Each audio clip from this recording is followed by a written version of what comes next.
जय श्री राम, जय हनुमान, जय माता दी। श्रीमद् भागवत पुराण की जय। 9वां अध्याय, ध्रुव का वर पाकर घर लौटना। श्री मैत्रेय जी कहते हैं, विदुर जी, भगवान के इस प्रकार आश्वासन देने से देवताओं का भय जाता रहा और वह उन्हें प्रणाम करके स्वर्गलोक को चले गए। तदंतर विराट स्वरूप भगवान गरुड़ पर चढ़कर अपने भक्त को देखने के लिए मधुवन में आए। उस समय ध्रुव जी तीव्र योगाभ्यास से एकाग्र हुई बुद्धि के द्वारा भगवान की बिजली के समान दीप्यमान जिस मूर्ति का अपने हृदय कमल में ध्यान कर रहे थे, वह सहसा विलीन हो गई।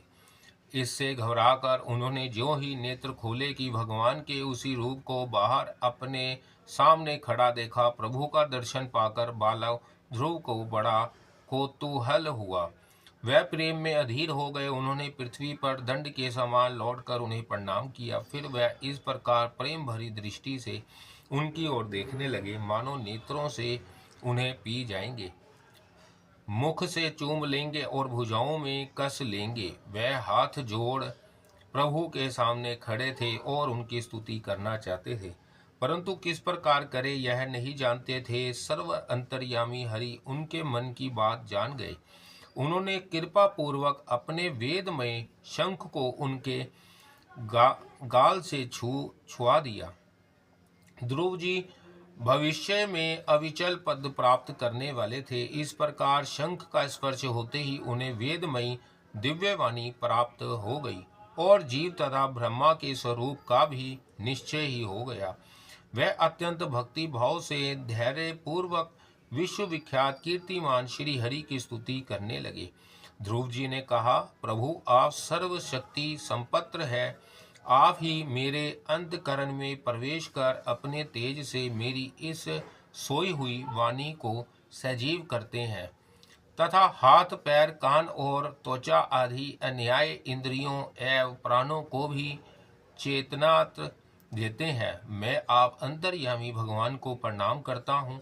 भगवान आप एक ही है, परंतु अपनी अनंत गुणमयी माया शक्ति से इस महाददादि संपूर्ण प्रपंच को रचकर अंतर्यामी रूप से उनमें प्रवेश कर जाते हैं और फिर इसके इंद्रियादि असत गुणों में उनके अधिष्ठा देवताओं के रूप में स्थित होकर अनेक रूप भासते हैं। ठीक वैसे ही जैसे तरह तरह की लकड़ियों में प्रकट हुई आग अपनी उपाधियों के अनुसार भित्र भित्र रूपों में भासती है। नाथ, सृष्टि के आरंभ में ब्रह्मा जी ने भी आपकी शरण लेकर आपके लिए दिए हुए ज्ञान के प्रभाव से ही इस जगत को सोकर उठे हुए पुरुष के समान देखा था। दीन बंधु, उन्हीं आपके चरण तल का मुक्त पुरुष भी अक्षय लेते हैं। कोई भी कृतज्ञ पुरुष उन्हें कैसे भूल सकता है। प्रभु, इन शव तुल्य शरीर के द्वारा भोगा जाने वाला इंद्रियां और विषयों के सन्मार्ग से उत्पन्न सुख तो मनुष्यों को नरक में भी मिल सकता है। जो लोग इसे विषय सुख के लिए लालायित रहते हैं और जो जन्म मरण के बंधन से छुड़ा देने वाले कल्पतरु स्वरूप आपकी उपासना भगवत प्राप्ति के सिवा किसी अन्य उद्देश्य से करते हैं, उनकी बुद्धि अवश्य ही आपकी माया के द्वारा ठगी गई है। नाथ, आपके चरण कमलों का ध्यान करने से और आपके भक्तों के पवित्र चरित्र सुनने से प्राणियों को जो आनंद प्राप्त होता है वह निजानंद स्वरूप ब्रह्मा में भी नहीं मिल सकता। फिर जिन्हें काल की तलवार काटे डालती है, उन स्वर्गीय विमानों से गिरने वाले पुरुषों को तो वह सुख मिल ही कैसे सकता है। अनंत परमात्मा, मुझे तो आप उन विराट विशुद्ध हृदय महात्मा भक्तों का संग दीजिए जिनका आप में अविच्छेद्य भक्ति भाव है। उनके संग में मैं आपके गुणों और लीलाओं की कथा सुधा को पी पी कर उन्मत्त हो जाऊंगा और सहज इस अनेक प्रकार के दुख से पूर्ण भयंकर संसार सागर के उस पार पहुंच जाऊंगा। कमलनाथ प्रभु, जिनका चित्त आपके चरण कमलों की सुगंध में लुभाया हुआ है, उन महानुभावों का जो लोग संग करते हैं, वह अपने इस अत्यंत प्रिय शरीर और इसके संबंधी पुत्र मित्र ग्रह और स्त्री आदि की सुधि भी नहीं करते। अजन्मा परमेश्वर, मैं तो पशु वृक्ष पर्वत पक्षी सरीसर्प देवता दैत्य और मनुष्य आदि से परिपूर्ण तथा महाददादि अनेकों कारणों से संपादित आपके इस सदात्मक स्थूल विश्व रूप को ही जानता हूँ। इससे परे जो आपका परम स्वरूप है, जिसमें वाणी की गति नहीं है, उसका मुझे पता नहीं है।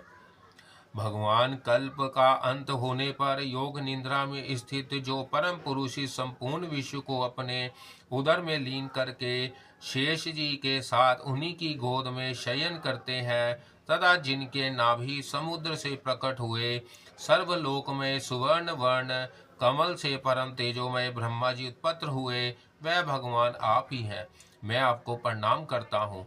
प्रभु, आप अपनी अखंड चिन्मय दृष्टि से बुद्धि की सभी अवस्थाओं के साक्षी है तथा नित्य मुक्त शुद्ध सत्वमय सर्वज्ञ परमात्मा स्वरूप निर्विकार आदि पुरुष षडेश्वरे संपत्र एवं तीनों गुणों के अधीश्वर हैं। आप जीव से सर्वथा भित्र है तथा संसार की स्थिति के लिए यज्ञाधिष्ठा विष्णु रूप से विराजमान है। आपसे ही विधा विधा आदि विरुद्ध गतियों वाली अनेकों शक्तियां धारावाहिक रूप से निरंतर प्रकट होती रहती है। आप जगत के कारण अखंड अनादि आनंदमय निर्विकार ब्रह्मा स्वरूप है। मैं आपकी शरण हूँ। भगवान, आप परमानंद मूर्ति हैं। जो लोग ऐसा समझकर निष्काम भाव से आपका निरंतर भजन करते हैं, उनके लिए राज्यादि भोगों की अपेक्षा आपके चरण कमलों की प्राप्ति ही भजन का सच्चा फल है।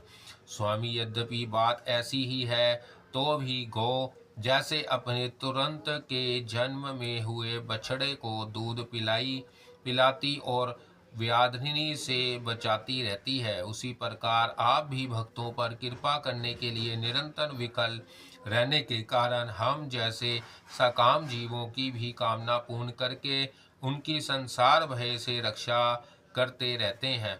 श्री मैत्रेय जी कहते हैं, विदुर जी, जब शुभ संकल्प वाले मतिमान ध्रुव जी ने इस प्रकार स्तुति की, तब भक्त वत्सल भगवान उनकी प्रशंसा करते हुए कहने लगे। श्री भगवान ने कहा, उत्तम व्रत का पालन करने वाले राजकुमार, मैं तेरे हृदय का संकल्प जानता हूँ। यद्यपि उस पद का प्राप्त होना बहुत कठिन है, तो भी मैं तुझे वह देता हूँ, तेरा कल्याण हो।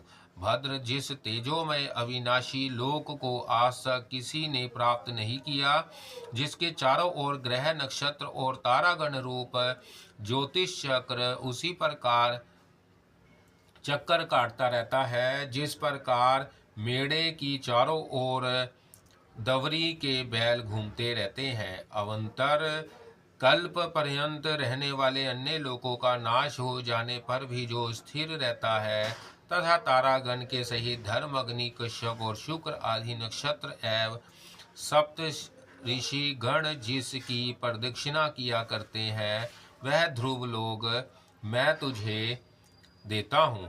यहाँ भी जब तेरे पिता मुझे राज सिंहासन देकर वन को चले जाएंगे, तब तू 36,000 वर्ष तक धर्म पूर्वक पृथ्वी का पालन करेगा। तेरी इंद्रियों की शक्ति ज्यों की त्यों बनी रहेगी। आगे चलकर किसी समय तेरा भाई उत्तम शिकार खेलता हुआ मारा जाएगा, तब उसकी माता सुरुचि पुत्र प्रेम में पागल होकर उसे वन में खोजती हुई दवानल में प्रवेश कर जाएगी। यज्ञ मेरी प्रिया मूर्ति है। तू अनेकों बड़ी बड़ी दक्षिणाओं वाले यज्ञों के द्वारा मेरा यजन करेगा, तथा यह उत्तम उत्तम भोग भोग कर अंत में मेरा ही स्मरण करेगा। इससे तू अंत में संपूर्ण लोकों के वंदनीय और सप्त ऋषियों से भी ऊपर मेरे निज धाम को जाएगा, जहाँ पहुँच जाने पर फिर संसार में लौटकर नहीं आना होता है।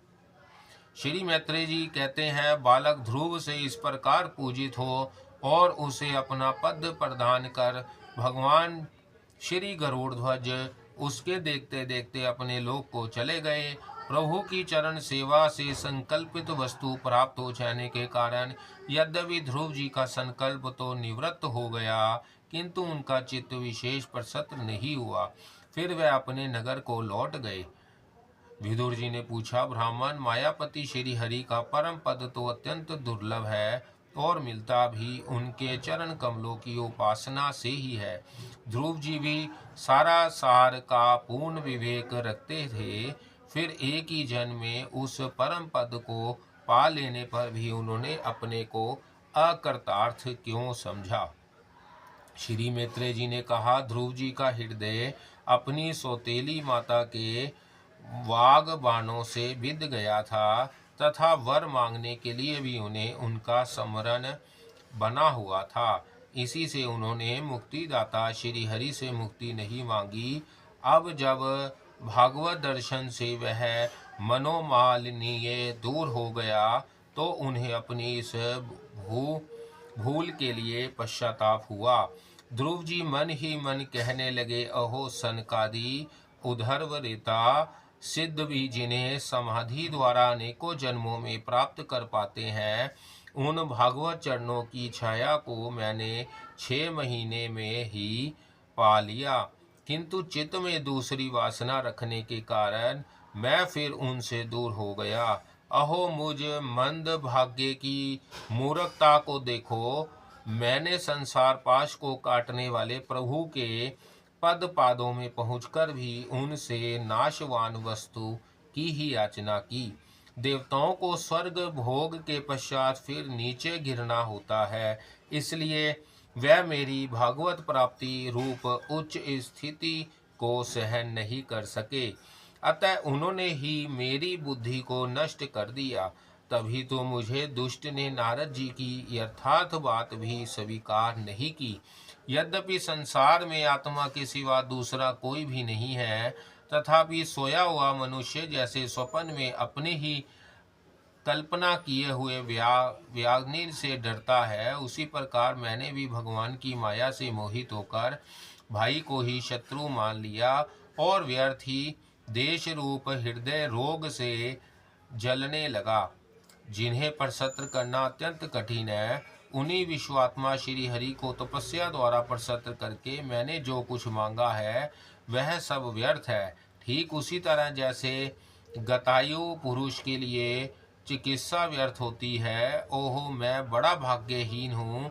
संसार बंधन का नाश करने वाले प्रभु से मैंने संसार ही मांगा।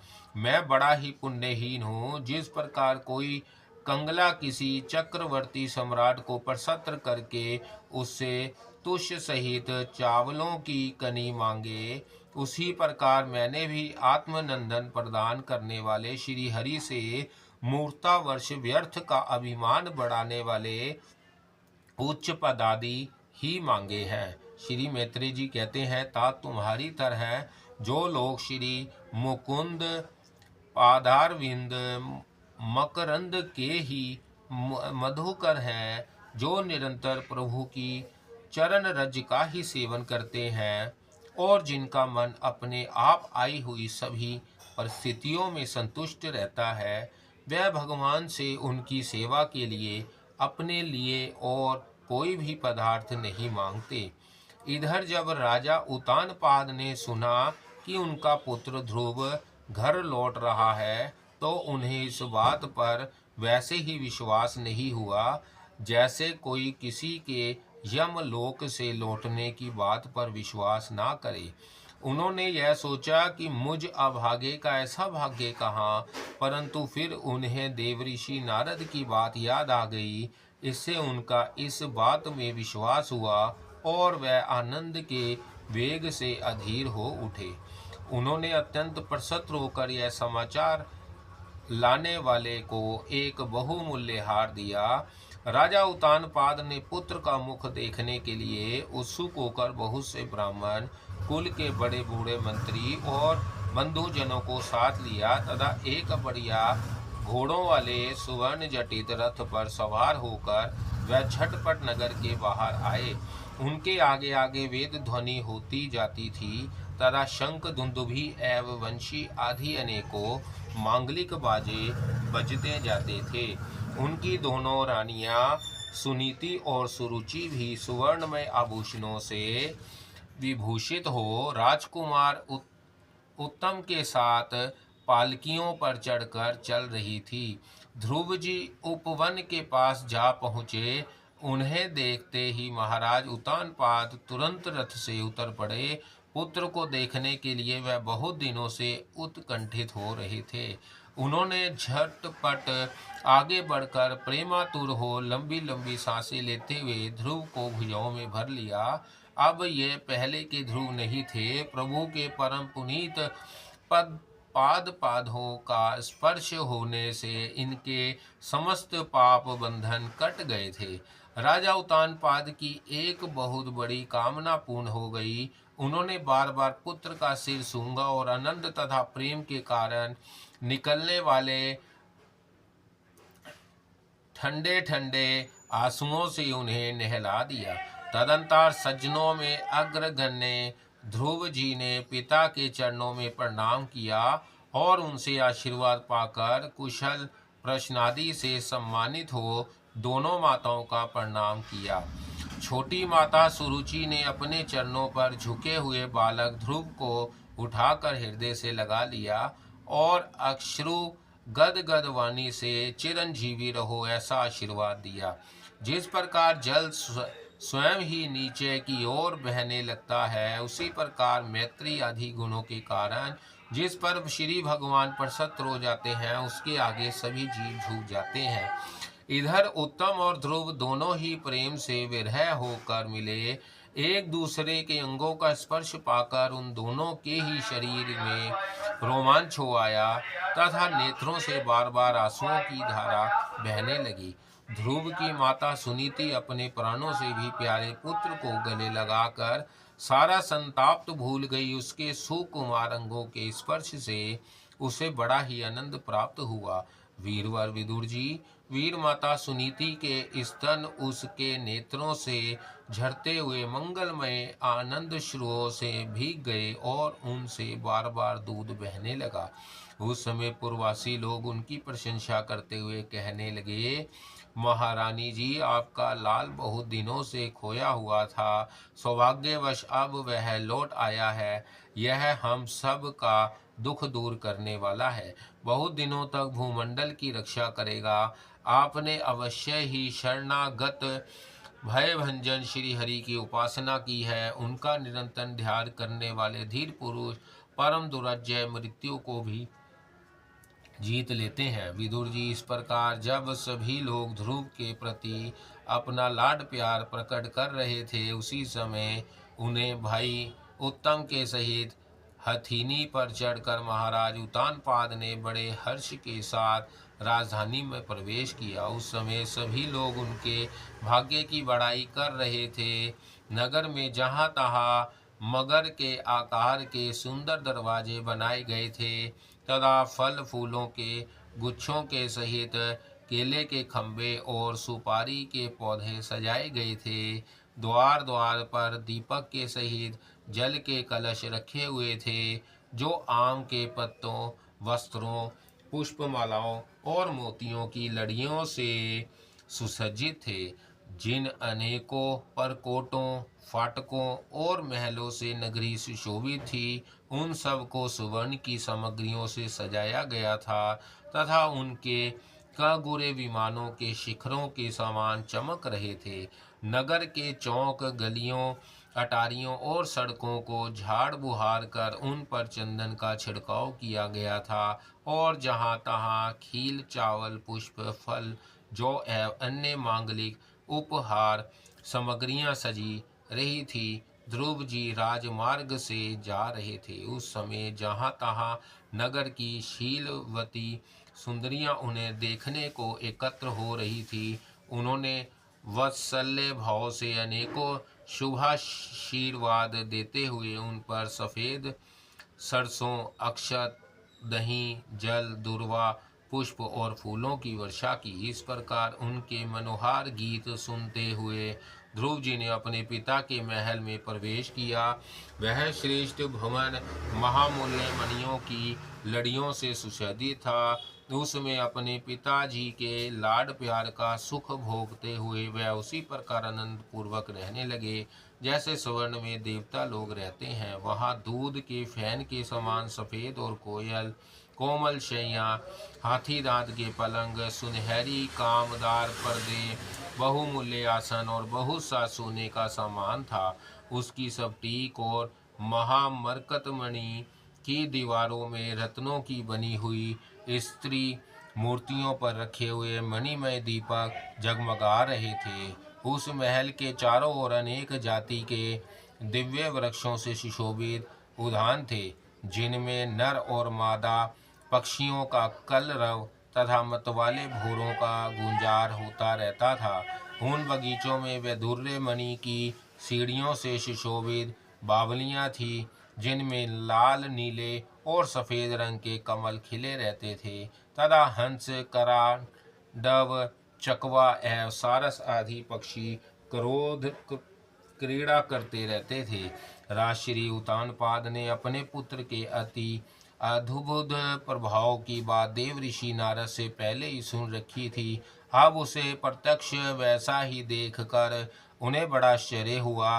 फिर यह देखकर कि अब ध्रुव तरुण अवस्था को प्राप्त हो गए हैं, अमात्य वर्ग उन्हें आदर की दृष्टि से देखते हैं तथा प्रजा का भी उन पर अनुराग है, उन्होंने उन्हीं निखिल भूमंडल के राज्य पर अभिषिक्त कर दिया और आप वृद्धावस्था आई जानकर आत्मस्वरूप का चिंतन करते हुए संसार से विरक्त होकर वन को चल दिए।